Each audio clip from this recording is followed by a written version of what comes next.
mempersembahkan serial Sandiwara Radio Borobudur.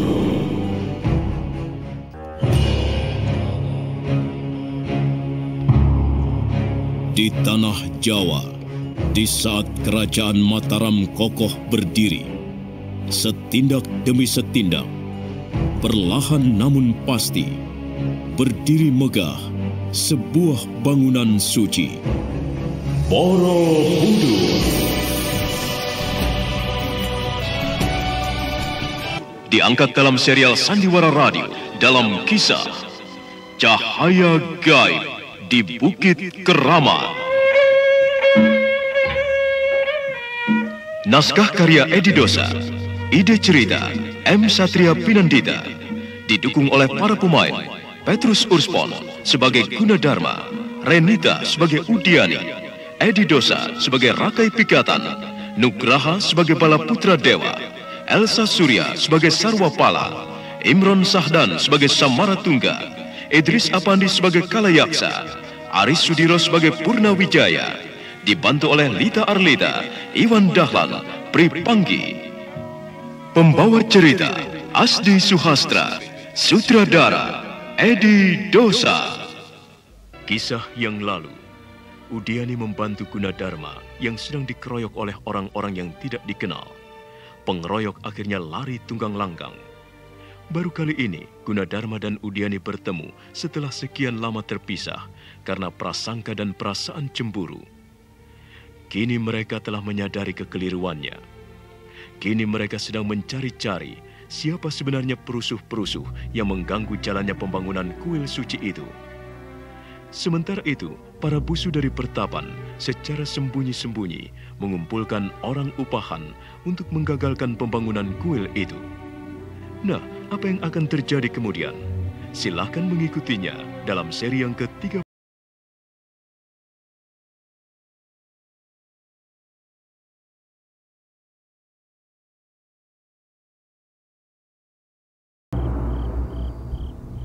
Ini sebuah ujian untuk mahakaryamu, Gunadarma. Dan aku yakin ini belum seberapa. Akan datang lagi cobaan yang lebih berat. Atau mungkin yang terberat. Yang akan membuat kita semua semakin mumet. Iya, mungkin pendapat Ki Umbul itu benar. Tidak ada pekerjaan besar yang jalannya mulus. Selalu aja ada hambatannya. Nah, kalau Kakang mengizinkan, Nini bersedia membantu menanggulangi apapun yang terjadi dalam pekerjaan Kakang. Terima kasih, Nini. Aku sangat bahagia mendengarnya. Tetapi itu semua belum terjadi, kan? Kalian jangan terlalu merisaukan sesuatu yang belum terjadi. Itu kurang bermanfaat. Iya kalau terjadi. Kalau tidak, kan sia-sia kekhawatiran itu. Kita hadapi saja yang sedang berlangsung ini. Wah, lah kalau kita baru menghadapi terus terjadi, ya terlambat, Ki. Terlambat itu kan menurut pendapat kita. Dan kita jangan menganggap bahwa terlambat itu merupakan hal yang buruk. Ya, kita harus sanggup melihat terlambat dari sisi yang baik. Wah, kalau namanya terlambat selalu merugikan, Ki. Belum tentu, Ki Umbul. Kenapa kita tidak berpikir bahwa keterlambatan itu justru suatu campur tangan dewata dalam rangka menyelamatkan manusia? Campur tangan dewata? Maksudnya? Ya, kenapa kau heran? Wah, saya juga belum mengerti maksud Ki Sarwapala. Bukankah apa yang terjadi di dunia ini semuanya atas kehendak dewata? Bisakah manusia menentukan nasibnya sendiri? Ya, kelihatannya memang bisa, tetapi sebenarnya tidak bisa. Tidak ada yang bisa terjadi kalau bukan karena kehendak dewata. Kita ini hanya bagaikan boneka-boneka wayang yang tidak akan bergerak kalau tidak digerakkan oleh sang dalang. Dan sang dalang itu adalah dewata. Bobo, kalau begitu kita tidak punya kehendak. Ya, katakan manusia itu bisa mempunyai kehendak. Tetapi kehendak itu muncul karena sebab tertentu. Nah, Sebab tertentu itu pada awal mulanya adalah dewata yang menciptakan. Jadi kehendak itu sebenarnya adalah kehendak dewata. Sudah Bopo, cukup. Terlalu pusing Nini mendengar penjelasan itu. Iya, ini memang ilmu kesepuan. Dan kebanyakan ilmu kesepuan itu memang kedengarannya bertentangan dengan jalan pikiran manusia pada umumnya. Kelihatannya bertentangan, namun tidak berlawanan.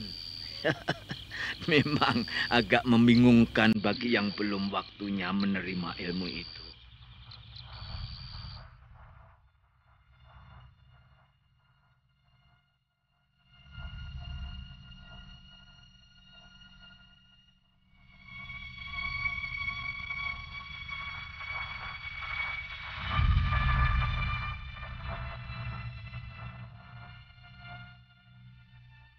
Sementara itu, Busu Putih yang mendapat tugas dari Busu Baira untuk mencari pendekar-pendekar yang tangguh.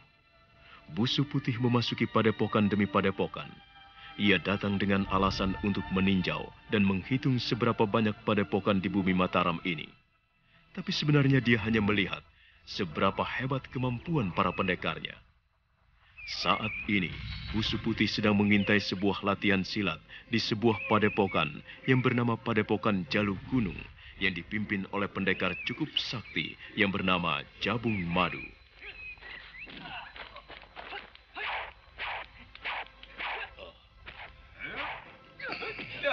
Kalau dilihat dari jurus-jurus yang sedang mereka, Padepokan Jaluk Gunung ini paling baik dari padepokan yang aku datangi. Lelaki bertubuh kekar, tegap, dan anggar itu mungkin Jabung Madu, pimpinan padepokan ini. Ya, lebih baik aku langsung berbicara padanya.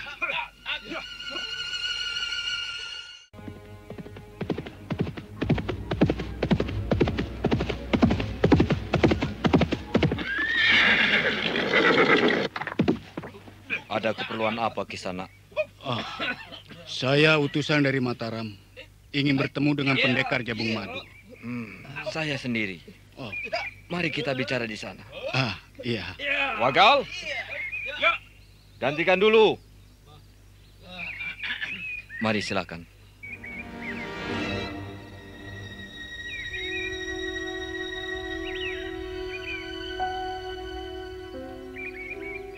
Saya dari Mataram, Empu. Jangan berlebihan. Saya belum sampai pada tingkat yang patut disebut empu. Panggil saja Ki Jabung Madu. Baik, Ki Jabung Madu. Begini. Tunggu dulu.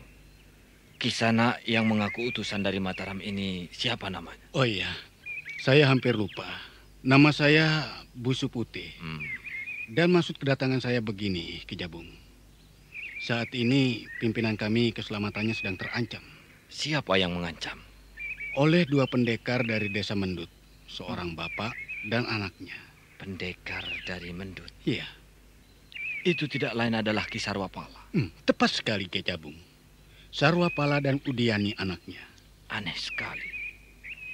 Kenapa Ki Sarwapala melakukan hal itu?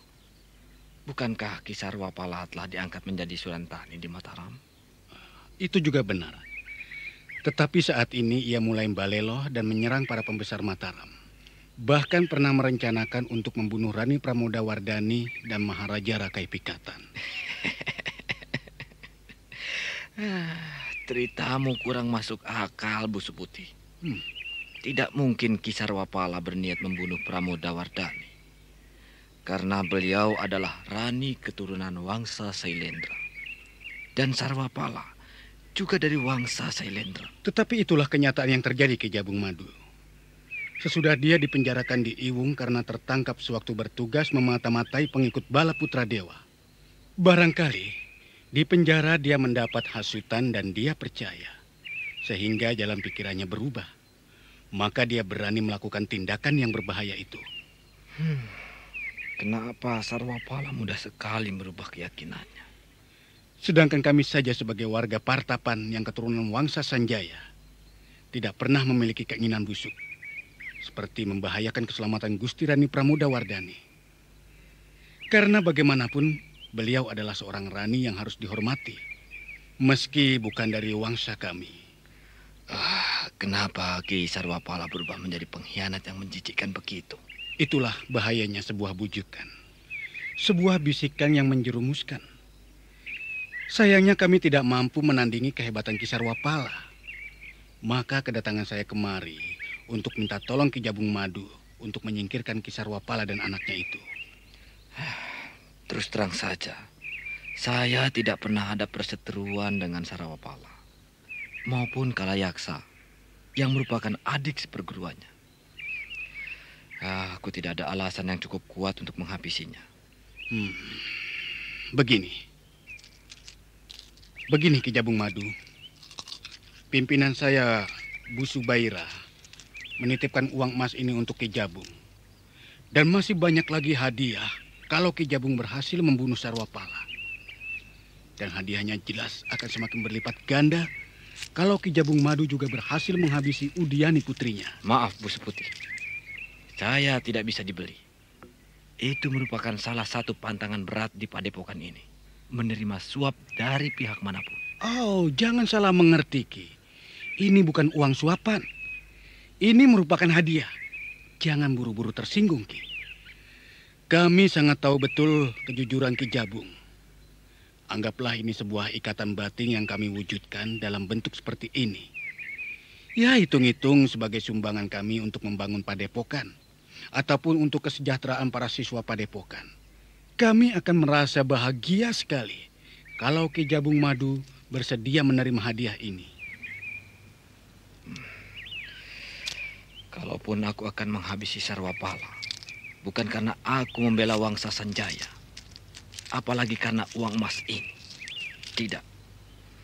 Tetapi karena Sarwapala pantas mendapat hukuman yang setimpal atas pengkhianatannya. Bagus sekali, bagus.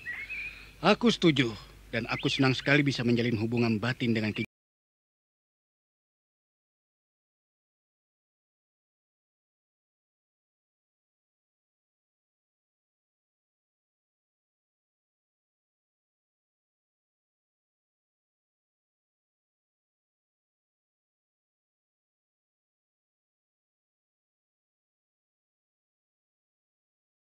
Benar-benar kagum dengan Bu Putih. Oh, soal apa? Pendekar Jabung Madu ini terkenal sulit diajak bicara. Dia sangat dingin. Ternyata Bu Suputi berhasil membujuknya agar bersedia bekerja untuk kita. Jabung Madu memang sangat dingin dan angkuh.